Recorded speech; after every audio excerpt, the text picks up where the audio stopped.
Hello guys, आपका बहुत बहुत स्वागत है मेरे YouTube channel history net JRF classes में। आज के इस वीडियो लेक्चर में हम देखेंगे इवैल्यूएशन सिस्टम और इसके अंदर हम बात करेंगे दो चीज़ों के बारे में। एक है इवैल्यूएशन इन सीबीसीएस और सीबीटी। जो लोग मेरी वीडियो को पहली बार देख रहे हैं वो मेरे चैनल को जाकर सब्सक्राइब करें और बेल आइकन प्रेस कर दें। तो आइए देखते हैं।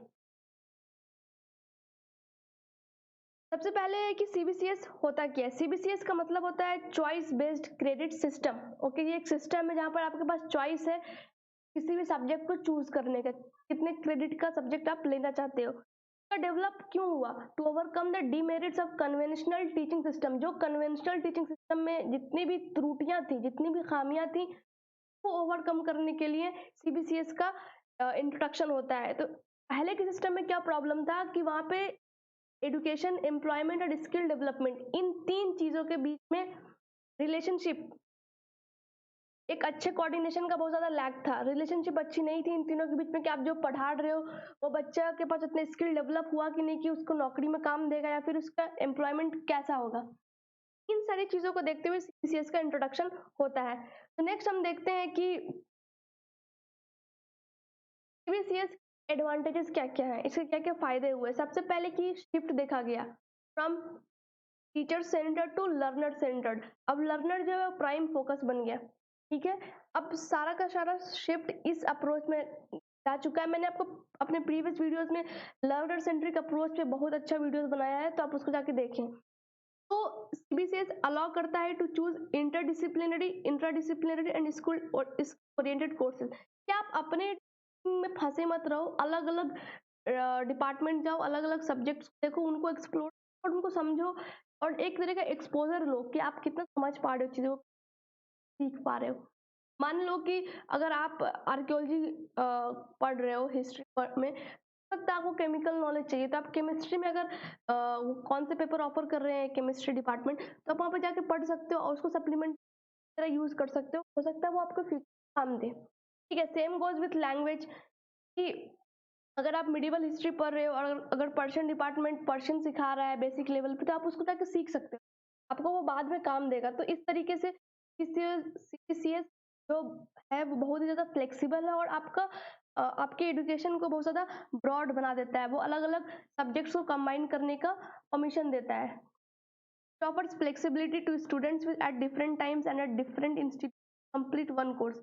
और एक और चीज़ है कि आप मान लो यूनिवर्सिटी ए में पढ़ रहे हो, आप यूनिवर्सिटी बी में जाके आप किसी भी कोर्स को सिलेक्ट करके वहां से पढ़ सकते हो। जो भी वहां से क्रेडिट आपको मिल रहा है आप उसको ट्रांसफर भी करवा सकते हो यूनिवर्सिटी ए में। तो सीबीसीएस इतना ज़्यादा फ्लेक्सिबल है, ओपन है कि जो कंस्ट्रेंट था पहले की टीचिंग सिस्टम में, उसको बिल्कुल ही वो कम कर दिया कि लर्नर अपने मर्जी से करे। कोई प्रेशर नहीं है, कोई डिफाइंड चीज नहीं कि आपको यही पढ़ना है। आपके पास मल्टीपल ऑप्शन है, आप उसको जाके एक्सप्लोर करो।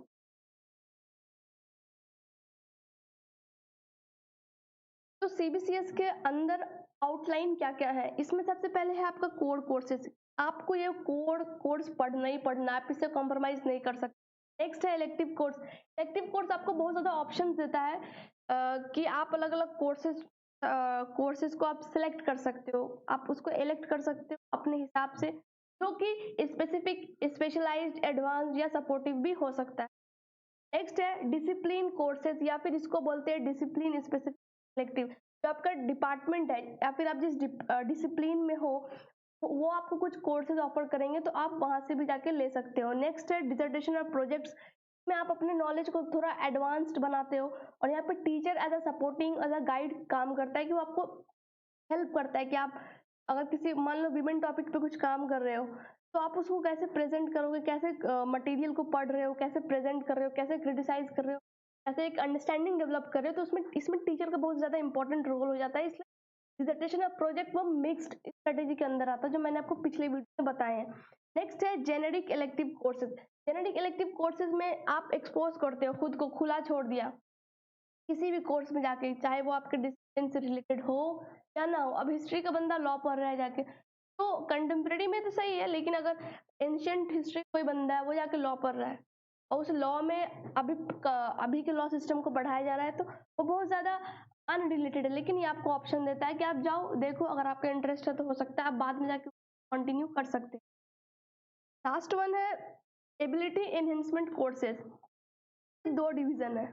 सबसे पहला है आपका AECC, इसका मतलब होता है एबिलिटी एनहेंसमेंट कंपलसरी कोर्सेज, ये कंप्लीटली नॉलेज बेस्ड है।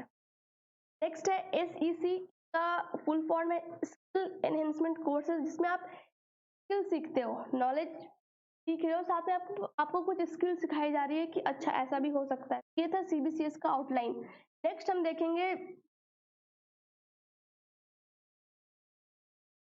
कि इवैल्यूएशन सिस्टम में ग्रेडिंग कैसे होता है। तो ग्रेडिंग सिस्टम है क्या, सबसे पहले इसमें सेट ऑफ सिंबल्स जैसे ABCD या फिर न्यूमेरिकल वैल्यूज 1 2 3, जैसे कि आप रेट करते हो ना 10 CGPA में आपने कितना स्कोर या फिर 10 SGPA में कितना स्कोर किया, में it involve set of symbols. और इसका इस्तेमाल क्यों होता है, ताकि वो स्टूडेंट्स हैं जो लर्नर है उसके लेवल ऑफ अचीवमेंट को बता सके, तो इवैल्यूएट कर सके। जब मैंने आपको इवैल्यूएशन पढ़ाया था तो मैंने आपको बताया था कि असेसमेंट के बाद आप उसमें वैल्यू प्लेस करते हो, जैसे आप वैल्यू प्लेस करते हो तो वो बन जाता है इवैल्यूएशन। यहाँ पे ये जो सेट ऑफ सिंबल का इस्तेमाल होता है वैल्यू प्लेस करने के लिए कि स्टूडेंट्स ने कितना अचीव किया। तो ग्रेडिंग सिस्टम को हम दो हिस्सों में डिवाइड किए हैं। सबसे पहला है डायरेक्ट ग्रेडिंग। डायरेक्ट ग्रेडिंग में होता क्या है कि जो भी एग्जामिनर है जो आपको ग्रेड कर रहा है, जो आपको एग्जामिन कर रहा है, वो क्वालिटेटिव टर्म पर एग्जामिन करता है। वहाँ पे कोई एग्जाम कंडक्ट नहीं है, वो अपने ऑब्जर्वेशन के हिसाब से आपको ग्रेड देगा। इसलिए यहाँ पे ट्रांसपेरेंसी की बहुत ज़्यादा कमी हो जाती है और ये बहुत ज़्यादा सब्जेक्टिव हो जाता है। मैंने आपको पिछले वीडियोस में बताया था कि क्वालिटेटिव टेक्निक्स के अंदर क्या क्या आते हैं, जैसे interviews, observation, checklist, rating scale और क्यूमुलेटिव रिकॉर्ड्स। तो ये सारे के सारे सब्जेक्टिव पैरामीटर्स हैं जो कि डिपेंड करता है एग्जामिनर पर। यहाँ पे आप ट्रांसपेरेंसी या फिर चैलेंज वाली चीज़ें आप नहीं कर पाओगे। नेक्स्ट है इनडायरेक्ट ग्रेडिंग। इनडायरेक्ट ग्रेडिंग में दो स्टेप इन्वॉल्व होता है। सबसे पहले कि आप जो है मार्क्स को असेस करते हो, जैसे कि एग्जाम होते हैं ना स्कूल में, आपने एग्जाम दिए, समेटिव इवैल्यूएशन का जो एक हिस्सा है, तो आपको 100 में कितना स्कोर आया वो एट द एंड कैलकुलेट होता है, फॉर्मेटिव और समेटिव सब जोड़ जाड़ के। उसके बाद मार्क्स को जो है वो लेटर ग्रेड में ट्रांसफॉर्म कर दिया जाता है, तो ये हो जाता है आपका इनडायरेक्ट ग्रेडिंग। तो लेटर ग्रेड में कैसे ट्रांसफॉर्म करते हैं, वो इस तरीके से ट्रांसफॉर्म करते हैं कि आपके पास एक गिवन सेट चार्ट है, गिवन सेट स्टैंडर्ड है।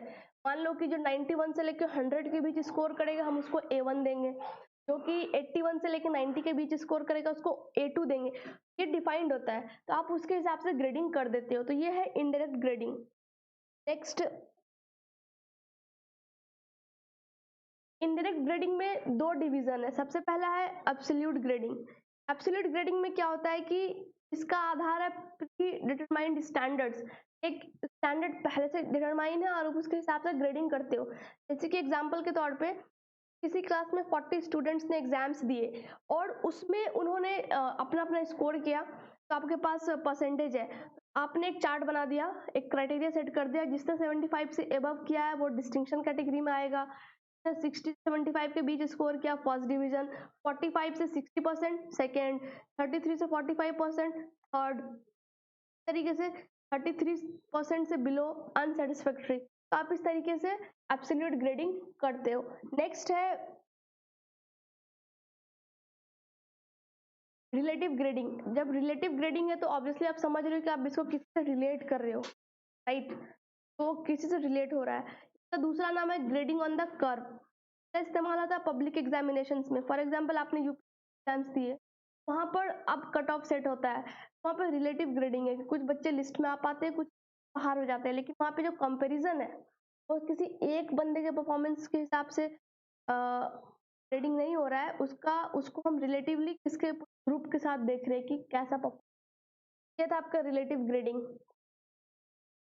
नेक्स्ट CBT का मतलब होता है कंप्यूटर बेस्ड टेस्टिंग। क्या आप कंप्यूटर सिस्टम का इस्तेमाल करते हो किसी टेस्ट को कंडक्ट करने के लिए। इसके बेनिफिट्स क्या क्या हैं, बार बार आपको टेस्टिंग अपॉर्चुनिटी का मौका देता है, डेटा रिच रिजल्ट, आपको पूरी डिटेल के साथ आपका रिजल्ट बताएगा कहाँ पे गलती है, इवन आंसर की भी पूरा बिल्कुल नहीं बताता है कि आंसर है। It increases candidate reach. जब आपने नेट का एग्जाम दिए होगे जो कि NTA कंडक्ट करता है, तो उसमें आपने देखा होगा कि एक रूम में इतने सारे बच्चे एक टाइम पे हैं, तो कैंडिडेट रीच भी है, और साल में ये 2 बार एग्जाम कंडक्ट करते हैं। तो CBT का फायदा है कि फ्रीक्वेंट टेस्टिंग अपॉर्चुनिटीज, मतलब आप बार बार टेस्ट कंडक्ट कर सकते हो, क्योंकि कंप्यूटर ने जो आंसर किया वो उसके हिसाब से काम करता है, वहाँ पे एक पूरा लॉजिस्टिक है। अब ये नहीं कि प्रोफेसर ने क्वेश्चन सेट किए हैं अब उनको बैठ के आंसर भी चेक करना है, ऐसा नहीं है, कंप्यूटर अपना काम कर देगा। इसकी वजह से ये सारे फायदे होते हैं।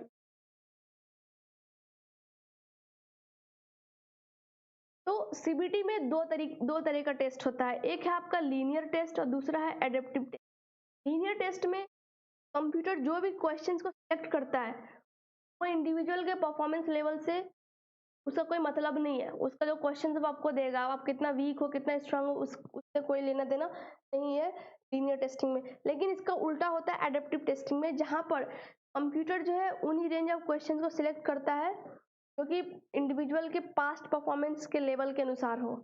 यहाँ पे एडेप्टिव मतलब जो टेस्ट है वो एडेप्ट कर रहा है according to individuals performance level. तो सीबीटी एग्जाम के एग्जाम्पल हैं जैसे कि आईबीपीएस जो बैंक कराती है, या फिर एनटीए जो एग्जाम्स कंडक्ट कराती है, मान लो नेट का एग्जाम कंडक्ट करा रही है, या फिर जेएनयू का एंट्रेंस एग्जाम्स, तो ये सारे इसके अंदर आते हैं।